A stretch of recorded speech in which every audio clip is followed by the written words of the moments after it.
What is this concept called empowerment? Giving power to the people is broad understanding of it, and then as we move slowly, we would know these are two concepts which are clashing with each other. So first of all, you must understand what is called delegation and what is called empowerment. Like as I told you, empowerment means giving people the power, whereas in delegation, you give authority but not power. That's the basic difference. So in delegation, as a boss, you give authority to the subordinates, but you hold the responsibility and accountability. Whereas in empowerment, you give everything to them: power, authority, and also responsibility. And that's why empowerment is more superior concept than delegation. Why? Because in delegation, you are giving a portion of your work to the subordinate managers or officers, and you expect them to finish it and come back and give a report to you. But whereas in case of empowerment, you completely give them the power to do whatever they want to do, as long as they are not harming anybody, but they're also ensuring that their business benefits from the decisions that they make. That's broadly the concept of empowerment. Now, let's see how it is defined by some popular professors like Hyde and Peth. States that empowerment means creating an environment in which employees receive more authority for accomplishment of their work tasks in exchange for accepting responsibility for their work outcomes. So they are responsible for whatever they make decisions as their outcomes. So it is giving people status and the information they need to make good decisions and take informed, deliberate actions. I have to give an example to what does it mean actually. Now, in at Apollo hospitals, while I was working, I remember that the middle level executives could make a decision to the extent of giving 20% discount to the patients. That's the maximum, and you can do that only two times or three times. I remember, I'm not sure. So, at least for two or three patients per annum, you have that power to make 20% discount. It's written in your account. But above 20%, you have to go to your boss, because if you think that so and so patient is deserving, should be given more than that, so you have to go to your boss. And your boss also has some limitations. He cannot do it beyond 25%.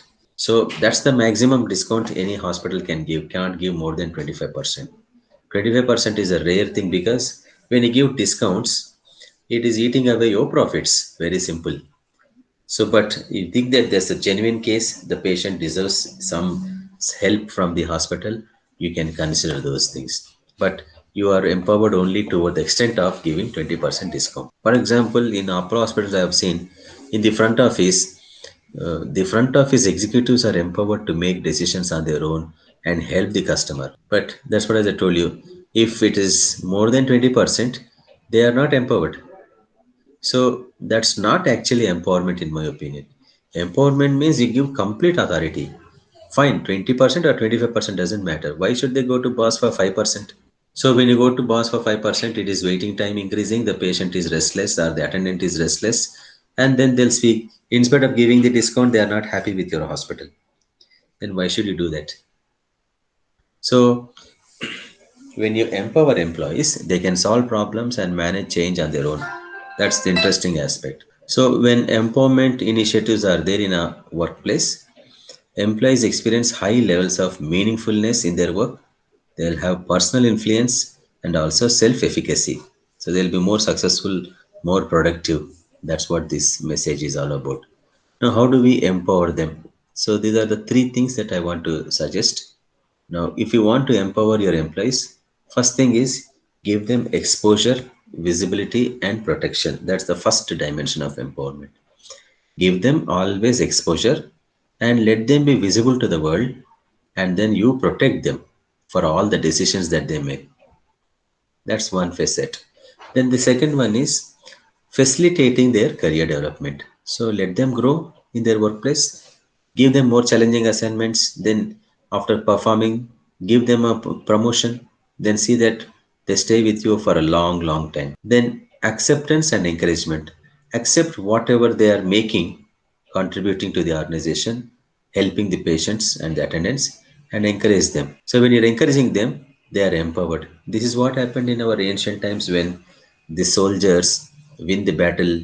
When they come back from the battlefield, the king rewards them. That's one form of encouragement. That's one other form of empowerment. So the captain of the soldiers is given a reward, recognition, appreciation, and then given more power to proceed further. So that's how this concept of empowerment works. Now it has its own outcomes. So all empowered workers have high levels of concentration, initiative, and they are very resilient. That means they are ready to take any kind of actions and more effective in their jobs. Always ready to take actions and they are more effective. Not only that, they also express high levels of performance according to law, and then improved job satisfaction and also loyalty to their workplaces or organizations. So that's why you could have seen when a captain or a centurion comes back from the battlefield after winning the war, the king appreciates the loyalty of the captain and then empowers him more with more soldiers. He is elevated to centurion, means 100 soldiers will report to him. Captain probably lesser than that. So from centurion, he will be made chief captain. So chief captain will have thousands of employees, soldiers reporting to him. So that's how empowerment really works. But we must understand one fact that it is a failure across the country, across the world, because bosses are not willing to give complete power and authority to their subordinates. If I give everything to them, why should I? What will I do then? Simply sit all through the day. So I understand now why this concept had failed, because subordinates are making all their decisions, they're helping their customers. Then what bosses are doing, they're simply sitting and watching, and customers become more independent, sorry, the employees become more independent, and as a result, boss feels that employees are not coming back and reporting to them, so they feel insulted or offended. But look at the positive side of it. Your patients are benefited, your attendants are benefited, the work flows so aggressively, and so much so that there is nobody's waiting in the queue, there is no traffic around the hospital, people are quickly moving out of the hospital.